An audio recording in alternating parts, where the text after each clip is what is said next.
വളരെ പ്രധാനപ്പെട്ട വാർത്തയിലേക്കാണ്. കൊല്ലം തിരുമുല്ല വാർത്ത മനുഷ്യന്റെ അസ്ഥിക്കൂടം കണ്ടെത്തി. മനയിൽ കുളങ്ങരയിലെ ആൾതാമസമില്ലാത്ത വീടിന് പുറകിലാണ് ഈ അസ്ഥിക്കൂടം കണ്ടെത്തിയത്. സോളാർ കേസിലെ ബിജു രാധാകൃഷ്ണന്റെ ഭാര്യ പിതാവാണ് വീട്ടുടമ. വർഷങ്ങളായി പൂട്ടിക്കിടക്കുന്ന വീട്ടിൽ 4 മാസം മുൻപ് വീട്ടുകാർ വീണ്ടും വന്നു പോയിരുന്നു.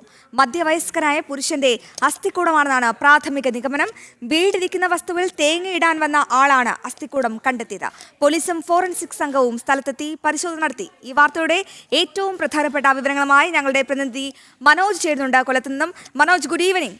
എന്താണ് കൊല്ലത്ത് സംഭവിച്ചത്? ഈ സോളാർ കേസിലെ ബിജു രാധാകൃഷ്ണന്റെ ഭാര്യ പിതാവ് മാത്രം താമസിക്കുന്ന വീട്ടിലാണോ ഇത്തരമൊരു സംഭവം കണ്ടെത്തിയത്? ഇദ്ദേഹം ഇപ്പോൾ ജീവനോടെ ഉണ്ടോ? ഇദ്ദേഹം ഈ വീട്ടിൽ ഏറെ നാളായി ആരും താമസിച്ചിരുന്നില്ല എന്നാണ് ഞാൻ മനസ്സിലാക്കുന്നത്. ഈ അസ്ഥികൂടവുമായി ബന്ധപ്പെട്ട അന്വേഷണ സംഘം എന്തൊക്കെ കാര്യങ്ങളാണ് മനോജ് പങ്കുവയ്ക്കുന്നത്?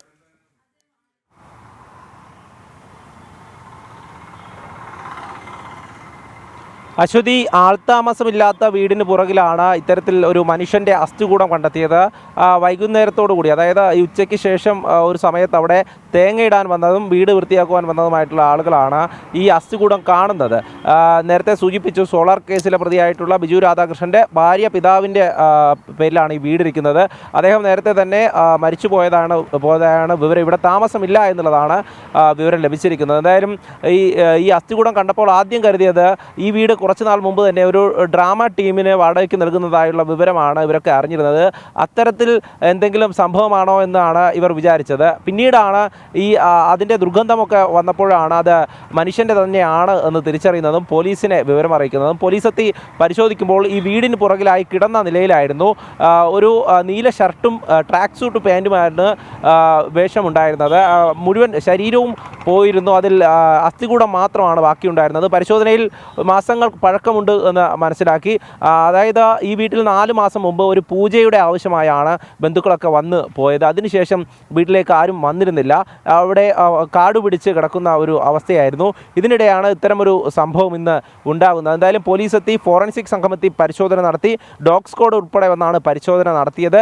ഇൻക്വസ്റ്റ് നടപടികൾക്ക് ശേഷം ഈ അസ്ഥികൂടം പാരിപ്പള്ളി മെഡിക്കൽ കോളേജിലേക്ക് കൊണ്ടുപോയിട്ടുണ്ട്. കൂടുതൽ പരിശോധനകൾ ഉണ്ടാകും. എന്തായാലും ഏത് തരത്തിലാണ് ഇങ്ങനെ ഒരു സംഭവം, അതായത് ഒരു മനുഷ്യൻ്റെ അസ്ഥികൂടം കണ്ടെത്താൻ മാത്രം എന്താണ് അവിടെ സംഭവിച്ചത് എന്നതിൽ കൂടുതൽ വ്യക്തത വരേണ്ടിയിരിക്കുന്നു. നാട്ടുകാരൊക്കെ പറയുന്നത് ആരെങ്കിലും അവിടെ വന്നിരുന്ന് അല്ലെങ്കിൽ അവിടെ എന്തെങ്കിലും സംഭവം ഉണ്ടായി പിന്നീട് മരിച്ചു പോയതാണോ എന്നുള്ള ഒരു സംശയമൊക്കെ ഉണ്ട്.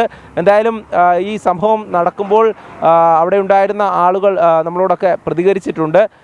പോലീസിൻ്റെ ഭാഗത്തുനിന്ന് കൊല്ലം വെസ്റ്റ് പോലീസാണ് ഈ അന്വേഷണവുമായി മുന്നോട്ട് പോകുന്നത്. പോലീസ് പ്രാഥമികമായി ശേഖരിച്ച വിവരങ്ങളുമായി ബന്ധപ്പെട്ട് മറ്റ് ഉള്ളവരുടെ മൊഴിയൊക്കെ എടുക്കുന്നുണ്ട്. വീട്ടുടമസ്ഥരെയൊക്കെ വിവരം അറിയിക്കാൻ ശ്രമിച്ചിരുന്നു. അവരൊക്കെ അറിഞ്ഞിട്ടുണ്ട്. ഏതായാലും എങ്ങനെയാണ് ഇത്തരത്തിലൊരു അസ്ഥികൂടം അവിടെ നിന്ന് കണ്ടെത്താനുള്ള സാഹചര്യം പുരോഗമിക്കുകയാണ്. കൊല്ലം തിരുമുല്ല വാർത്താണ് മനുഷ്യന്റെ അസ്ഥികൂടം കണ്ടെത്തിയത്. മനയിൽ കുളങ്ങരയിലെ ആൾതാമസമില്ലാത്ത വീടിന് പുറകിലാണ് ഒരു അസ്ഥികൂടം കണ്ടെത്തിയത്. ദുരൂഹതയുണ്ടോ എന്നടക്കമുള്ള കാര്യങ്ങളിൽ അന്വേഷണ സംഘം കൂടുതൽ വ്യക്തത അല്പസമയത്തിനകം നൽകുമെന്നാണ് ഞങ്ങളുടെ പ്രതിനിധി കൊല്ലത്ത് നിന്നും മനോജ് പ്രേക്ഷകർക്കായി പങ്കുവച്ച വിവരം.